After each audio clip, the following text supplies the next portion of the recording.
ಜೀವನದಲ್ಲಿ ಬರಬಹುದು ಕಷ್ಟ, ಆಗಬಹುದು ನಷ್ಟ, ನಾವು ಅನುಭವಿಸಬಹುದು ಸಾಕಷ್ಟು ಸಂಕಷ್ಟ. ಆದರೆ ಇವೆಲ್ಲವುಗಳಿಗೆ ಕೊನೆ ಇದ್ದೇ ಇದೆ. ವೀಕ್ಷಕರೇ, ನಾನು ಟಿಪ್ಪುನದ ನಿಮ್ಮ ಮುಂಗಡೆ ಒಂದು ಅದ್ಭುತವಾಗಿರ್ತಕ್ಕಂಥ ಮೋಟಿವೇಶನ್ ಕಥೆಯನ್ನ ತೆಗೆದುಕೊಂಡು ಬಂದಿದ್ದೇನೆ. ಈ ಕತೆ ಅಲ್ಲ, ಇದು ನೈಜ ಘಟನೆಯೂ ಕೂಡ. ಜೊತೆಗೆ ಈ ಕಥೆಯನ್ನ ಕೊನೆವರೆಗೂ ನೋಡಿ. ಬನ್ನಿ ಕಥೆಯನ್ನ ಪ್ರಾರಂಭ ಮಾಡೋಣ. ರಾಜು ಅಂತಕ್ಕಂಥ ಅವನ ಹೆಸರು. ಒಂದು ಕಂಪ್ನಿಯಲ್ಲಿ ಅವನು ವರ್ಕ್ ಮಾಡ್ತಾ ಇದ್ದ. ವರ್ಕ್ ಮಾಡಬೇಕಾದ್ರೆ ಒಂದಿನ ಬಾಸ್ ಕರೀತಾರೆ, ರಾಜು ಅವರೇ ಗಮನದಲ್ಲಿಟ್ಕೊಳ್ಳಿ, ನಾಳೆಯಿಂದ ನೀವು ಕೆಲಸಕ್ಕೆ ಬರೋ ಹಾಗಿಲ್ಲ. ಯಾಕೆ ಅಂದ್ರೆ ನಾನು ನಿಮ್ಗೆ ಕೆಲಸದಿಂದ ತೆಗೆದು ಹಾಕಿದ್ದೀನಿ. ರಾಜುಗೆ ಒಂಥರ ಶಾಕ್ ಆಗುತ್ತೆ. ಆಕಾಶವೇ ಕಳಚಿ ಬಿದ್ದ ಹಾಗೆ ಆಗುತ್ತೆ,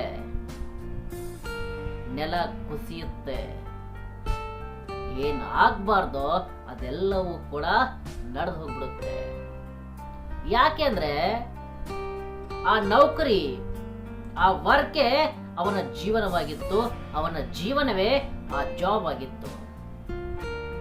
ಬಾಸ್ ಸಡನ್ ಆಗಿ ಕರ್ಬಿಟ್ಟು ನಾಳೆಯಿಂದ ಕೆಲಸ ಬರಬೇಡಿ ಅಂದ್ರೆ ಯಾವ ರೀತಿ ಆಗ್ಲಿಕ್ಕಿಲ್ಲ. ನಮಗೂ ಕೂಡ ಅದೇ ರೀತಿಯಾಗಿ ಆಗುತ್ತೆ. ಸಡನ್ ಆಗಿ ಕೆಲಸದಿಂದ ತೆಗೆದು ಹಾಕಿದ್ರೆ ಏನ್ ಮಾಡೋದು? ಅವಾಗ ರಾಜು ಹೇಳ್ತಾನೆ, ಬಾಸ್ ಪ್ಲೀಸ್ ಬಾಸ್, ಏನ್ ಮಾಡಿದ್ದೀನಿ ನಾನು ಆ ಥರ? ಏನಿಲ್ಲ, ನಮ್ಮ ಕಂಪ್ನಿ ಯಾಕೋ ಸ್ವಲ್ಪ ಲಾಸ್ ಅಲ್ಲಿ ಬರ್ತಾ ಇದೆ, ಅದಕ್ಕೋಸ್ಕರ ಹಲವಾರು ಜನರನ್ನ ಕೆಲಸದಿಂದ ತೆಗೆದು ಹಾಕ್ತಾ ಇದ್ದೀನಿ. ಅದರಲ್ಲಿ ನೀವು ಕೂಡ ಒಬ್ರಿದ್ದೀರಾ. ಬಾಸ್ಗೆ ಬಹಳಷ್ಟು ವಿನಂತಿಯನ್ನ ಮಾಡ್ಕೋತಾನೆ, ಗೋಗರಿತಾನೆ. ಬಾಸ್, ನನ್ನ ಮನೆ ಜವಾಬ್ದಾರಿ ಇದೆ, ನಂದೇ ಆಗಿರ್ತಕ್ಕಂಥ ಒಂದು ಫ್ಯಾಮಿಲಿ ಇದೆ, ಮಕ್ಕಳಿದ್ದಾರೆ, ಸ್ಕೂಲಿಗೆ ಹೋಗ್ತಾರೆ, ಅವ್ರ ಫೀಸ್ ಕಟ್ಟಬೇಕು, ಮನೆ ಬಾಡಿಗೆ ಕಟ್ಟಬೇಕು, ಹಲವಾರು ಪ್ರಾಬ್ಲಮ್ಸ್, ಫ್ಯಾಮಿಲಿಯ ಜವಾಬ್ದಾರಿ ಇದೆ. ಎಲ್ಲವೂ ವಿನಂತಿ ಮಾಡ್ಕೋತಾನೆ. ಆದ್ರೆ ಬಾಸ್ ಒಂದೇ ಒಂದು ವಾಕ್ಯ ಆಗಿತ್ತು, ನಾಳೆಯಿಂದ ನೀವು ಕೆಲಸಕ್ಕೆ ಬರಕ್ಕೆ ಹೋಗ್ಬೇಡಿ. ಏನೋ ದಿಕ್ಕೆ ತೋಚುವುದಿಲ್ಲ. ಸೀದಾ ಬ್ಯಾಗ್ ಹೆಗಲಿಗೆ ಹಾಕೊಂಡು ಬೈಕ್ ಮೇಲೆ ಹೋಗ್ತಾ ಇರ್ತಾನೆ. ಸಾಗುತ್ತಿದೆ ಪಯಣ, ಅದೇ ಟೆನ್ಷನ್ ಅಲ್ಲಿ ಹೋಗ್ತಾ ಇದ್ದಾನೆ.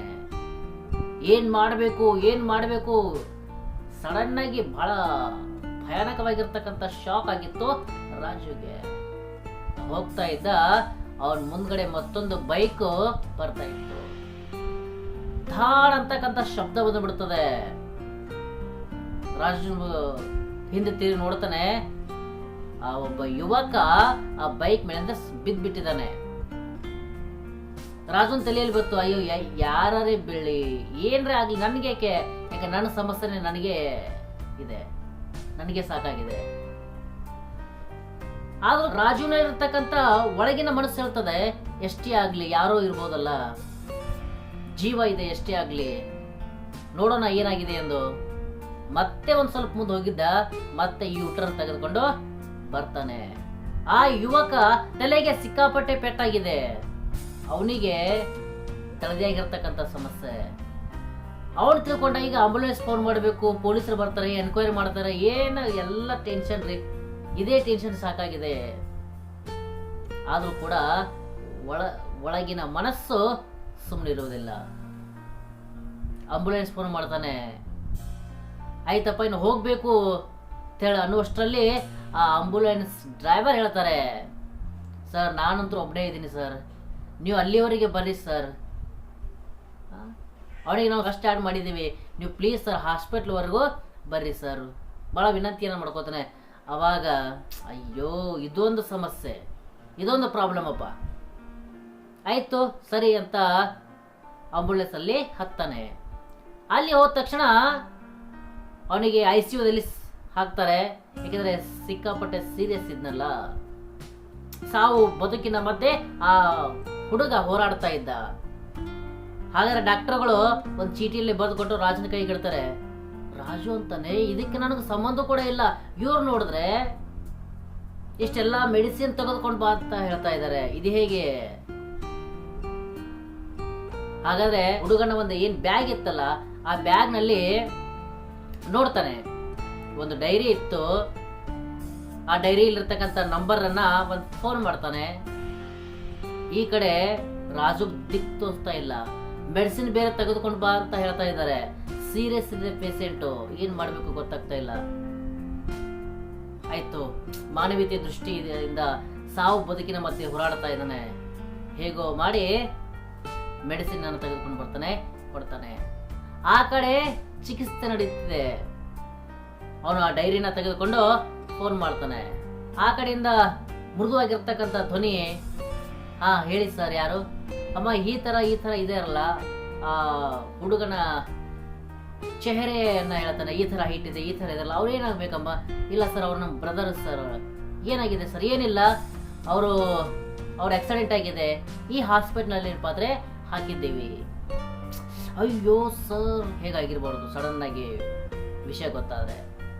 ಅದಕ್ಕೋಸ್ಕರ ನಿಮ್ಮ ತಂದೆಯವರು ಇದಾರಲ್ಲ, ಆ ನಿಮ್ಮ ತಂದೆಯವ್ರಿಗೆ ಏನಪ್ಪ ಅಂದ್ರೆ, ನೀನು ನಿಮ್ಮ ತಂದೆಯವರೆಲ್ಲಪ್ಪ ಬಂದ್ಬಿಡಿ.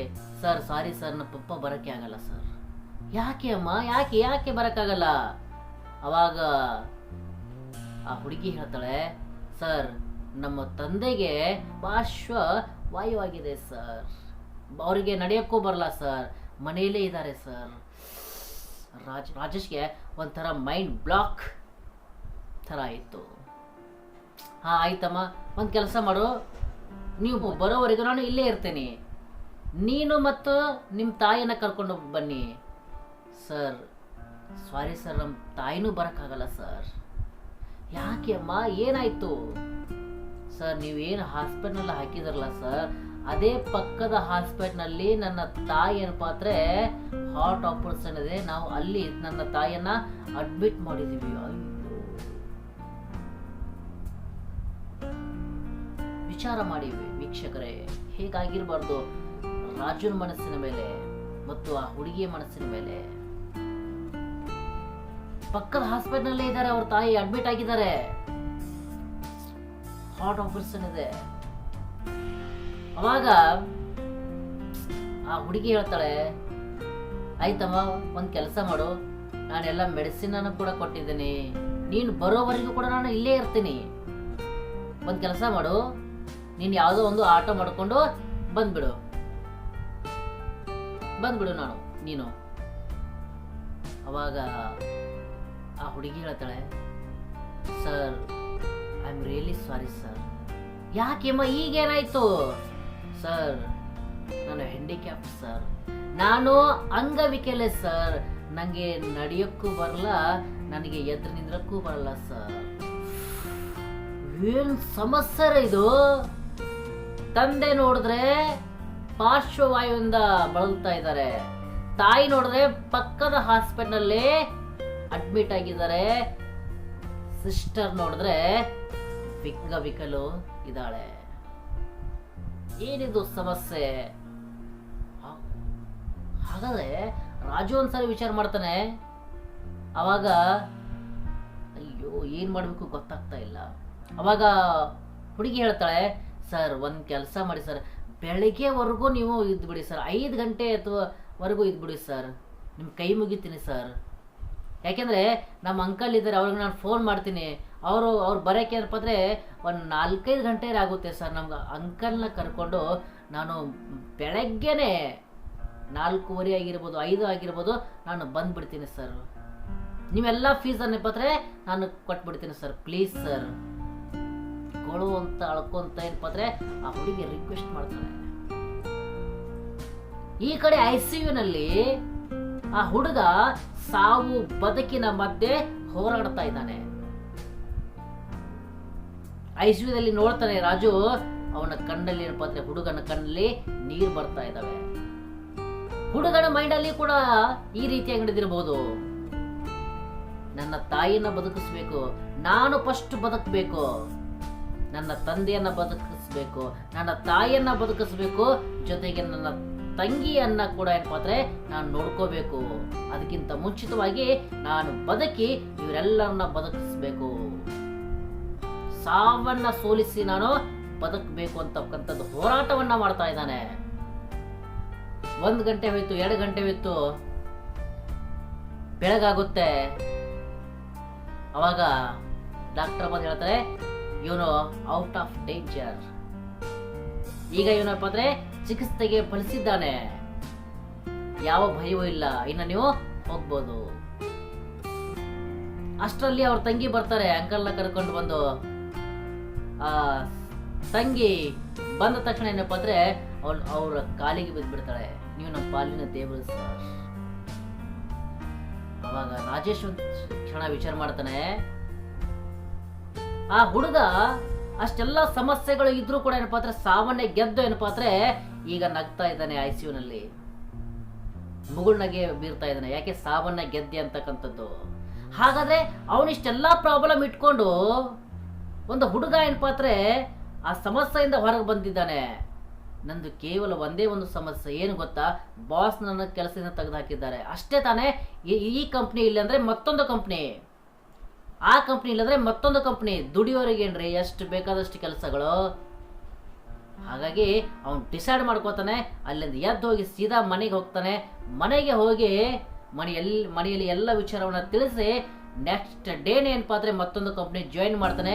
ಜಾಯಿನ್ ಮಾಡಿದ ತಕ್ಷಣ ಏನಪ್ಪಾ ಅಂದ್ರೆ ಕಷ್ಟಪಟ್ಟು ವರ್ಕ್ ಮಾಡ್ತಾನೆ. ವೀಕ್ಷಕರೇ, ಕೊನೆಗೆ ಅವನು 2 ಕಂಪನಿಯ ಮಾಲೀಕನಾಗುತ್ತಾನೆ. ಹಾಗಾದ್ರೆ ವೀಕ್ಷಕರೇ, ನಿಮ್ಗೆ ಏನ್ ಅರ್ಥ ಆಗ್ತಾ ಇದೆ ಇಲ್ಲಿ ಅಂದ್ರೆ, ಸಮಸ್ಯೆಗಳು ಎಲ್ಲರೂ ಇದ್ದೇ ಇರುತ್ತೆ, ಆ ಸಮಸ್ಯೆಯಿಂದ ನಾವು ಹೊರಗೆ ಬರಬೇಕು ಅಷ್ಟೇ. ಕೆಲವರು ಏನಪ್ಪಾ ಅಂದ್ರೆ ಯಾವ್ದೋ ಒಂದು ಕೆಲಸದಿಂದ ತೆಗೆದು ಹಾಕಿದ ತಕ್ಷಣ ಅಳ್ತಿರ್ತಾರೆ, ನನ್ನ ಲೈಫೇ ಮುಗೀತು ಅಂತಕ್ಕಂಥ ಅಳ್ತಿರ್ತಾರೆ. ಅದೇ ಏನಪ್ಪಾ ಅಂದ್ರೆ ಚಾಲೆಂಜ್ ಆಗಿ ತೆಗೆದುಕೊಳ್ಳೆ,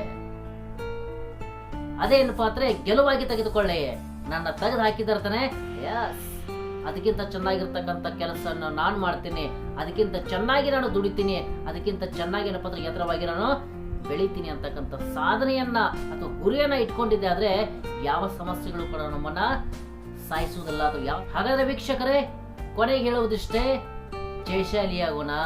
ಏಕೆಂದ್ರೆ ಜಯಶಾಲಿಗಳಿಗೆ ಮಾತ್ರ ಜಯ ಜಯಕಾರ ಹಾಕುತ್ತಾರೆ ಹೊರತು ಸೋತೋರಿಗೆಲ್ಲ. ನಿಮಗೆ ಈ ಕತೆ ಇಷ್ಟ ಆದ್ರೆ ಲೈಕ್ ಮಾಡಿ, ಸಬ್ಸ್ಕ್ರೈಬ್ ಮಾಡಿ, ಹಾಗಾದ್ರೆ ಜೊತೆಗೆ ಶೇರ್ ಮಾಡಿ. ಜೈ ಹಿಂದ್.